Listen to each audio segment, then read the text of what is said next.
Welcome back, everybody. Thanks for joining us on This Week in America on the Blue Funk Broadcasting Radio Network. We're talking about internet insecurity at 40,000 feet. Adriel Des Hotels is our guest. He is the founder, co-founder, along with the chief technological officer of NetRegard. They are specialists in anti-hacking, recognized around the world. Adriel is also a recognized leader in the information security industry. Adriel, welcome to This Week in America. Great to have you with us. Thank you very much. It's great to be here. We see all this race now among the airlines to get Wi-Fi available on their flights. And a lot of it is, okay, we can get a little extra revenue as well. But this race, and we all think, okay, I use Wi-Fi. I use it at home. I use it at the office. I use it at internet cafes. So immediately we think it's okay to use it on the airplane. And you're saying not so fast. You really need to do a little research before you pop open the laptop and use it on an airplane. Yeah, absolutely. When you buy a Wi-Fi router from the store and you put it in your house, that Wi-Fi router provides you with something that's called WPA2. And that enables you to set up a protected connection between your computer and the wireless router.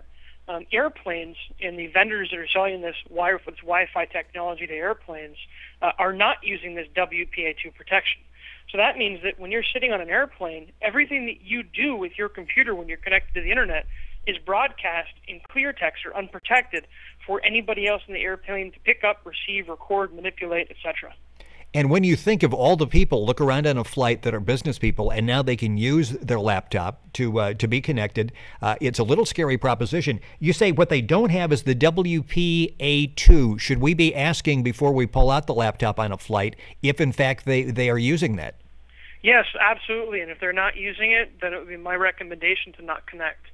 Will airlines respond to this and actually hook up the proper security measures?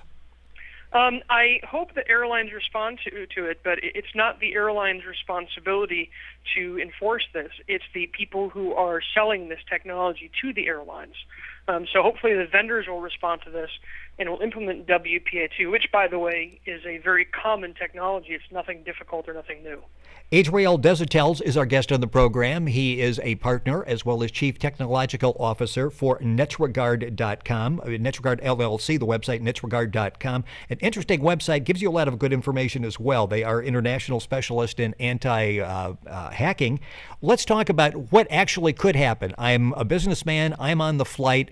I don't realize this really isn't as secure as I think it is, and I pull out the laptop. What are some things that can happen to me?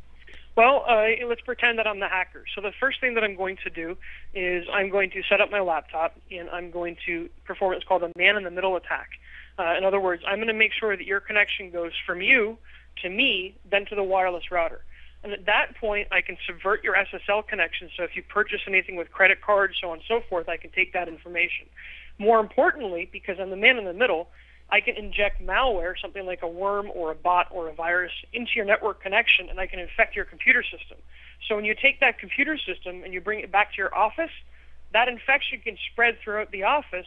And if that infection is set up to install, say, bots or backdoor type programs, those bots can connect back to me, and then I gain control of your office network as well as your laptop. So technically, I can use these open or unprotected networks to compromise businesses. So not only am I in peril as I'm using it on a flight, it could actually be hijacked later, and when I get back into work, everybody's computer could be accessed. Yes, that's exactly right. Adriel Des Hotels, our guest. The website is NetRegard.com, talking about internet insecurity at 40,000 feet. I understand, too, that lack of encryption could allow someone to actually defeat other security protocols you have as well. Yeah, because there's no real encryption at the link layer, it would be sort of like if I have a laptop that's plugged into a network, and you want to plug into the network too, I give you a network cable that plugs into my laptop, and you take my laptop and then you connect to the network through your laptop. So I'm the man in the middle again. So if you try to set up a secure connection like SSL or some VPNs, it's actually possible to defeat those protected configurations or the secure socket layer or the VPN connection, and to be able to capture the data that's going through those secure tunnels as well. Now, the only way to protect yourself against this is to actually have a protected link layer. And the best way to do that is for the vendors of these technologies to implement WPA2. Basically, and we've got about a minute left in this segment, a little advice, and I think you just gave us some. We really need to ask questions and be sure before we pull the laptop out. Otherwise, don't connect to the internet. Yeah, and one of the best ways to know if your access points, for your wireless access points are protected or not, when you go to connect to an access point, if it does not prompt you for a password or a token or a key, then chances are that it is going to be an open or unprotected network. If it does prompt you for a password, then it is most likely, or it is going to be some form of a protected network.